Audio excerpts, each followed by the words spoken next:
सुख विलासामध्ये गुंतवून ठेवण्याचा विचार केला की आपल्या पुत्राला कोणत्याही प्रकारचं दुःख नाही झालं पाहिजे, कोणत्याही प्रकारच्या दुःखाचा स्पर्श आपल्या मुलाला नाही झाला पाहिजे.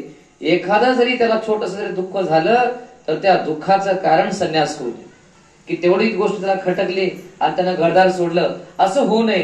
आणि म्हणून आपल्या बाळाला कशाच दुःख नाही झालं पाहिजे. आणि म्हणून हा उद्देश डोळ्यापुढे ठेवून राजा शुद्धोधनाने आपल्या मुलाला सुखाविलासामध्ये ठेवण्यासाठी 3 महाल त्याने बांधले. 3 महाल बांधले. ते महाल म्हणजे एक महाल उन्हाळ्यासाठी, एक महाल हिवाळ्यासाठी, एक महाल पावसाळ्यासाठी, की त्याला त्या ठिकाणी कोणत्याही प्रकारे थंडीचा त्रास नाही झाला पाहिजे, त्याला कोणत्याही प्रकारे पावसाचा त्रास नाही झाला पाहिजे, त्याला कोणत्याही प्रकारे उन्हाचा त्रास नाही झाला पाहिजे. म्हणून 3 ऋतूचे असे मोठे मोठे 3 महाल बांधले. घर किंवा बंगला नाही म्हणत, महाल बांधले, मोठे मोठे महाल बांधले. आणि नुसते मालच नाही बांधले तर सर्व प्रकारच्या साधनांनी त्या मालाला सुसज्ज केलं, की इतक्या सुंदर सुंदर वस्तू, इकडे सगळं सुंदर सुंदर त्या घरात सगळं निर्माण केलं. एवढंच नाही तर प्रत्येक महालाच्या अवतीभोवती वेगवेगळ्या जातींची मोठी मोठी वृक्ष, सुंदर सुंदर वृक्ष, फुलांच्या मोठ्या मोठ्या वेली, असे काही फुलांच्या वेली की ज्या फुलाला पाहिलं, ज्या झाडाला पाहिलं की मन मोहून जाईल, मन भुलून जाईल, तिथंच रमाव वाटेल. बघा, अशा कोणत्याही जास्त प्रकारच्या वेलीबद्दल आपल्याला माहिती नाही. आपल्याला फक्त बेला, गुलाब, जुही, चंपा, चमेली एवढंच माहित आहे फक्त. याच्या पलीकडे माहित नाही आपल्याला. पण याच्यापेक्षाही सुद्धा इतके सुंदर सुंदर जंगलामध्ये सुद्धा फुलं असतात, इतके सुंदर सुंदर फुलं असतात. असे काही वेली असतात तुफान की जे इतकं माणसाच्या मन मोहून टाकतात.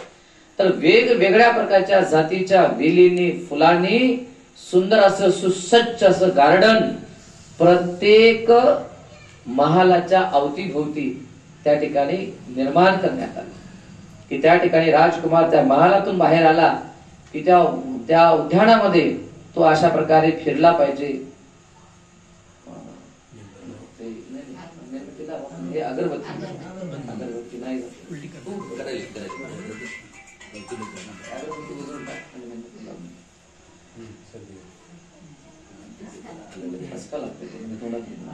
ग्लास मध्ये उलटी करून ग्लास मध्ये बुडवतात.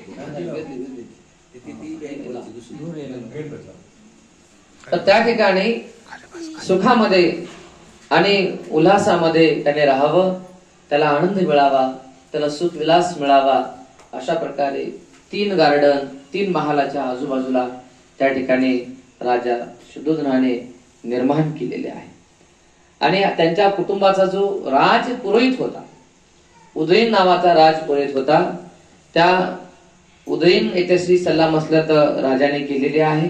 आणि आपल्या राजपुत्रासाठी अति सुंदर अशा युवतीने एका अंतपुराची व्यवस्था करण्याचा विचार त्यांनी ठेवलेला आहे.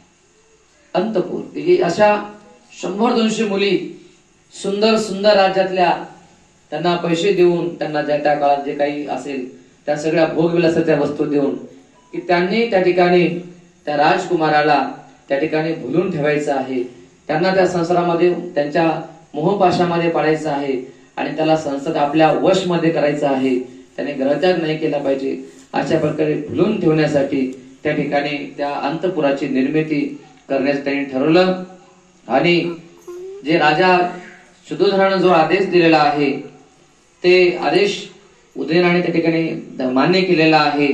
आणि त्या राजकुमारला कसे वश करून घ्यायचे याचा सल्ला देण्यासाठी त्या उदयनाने त्या सर्वांना बोलवलेलं आहे.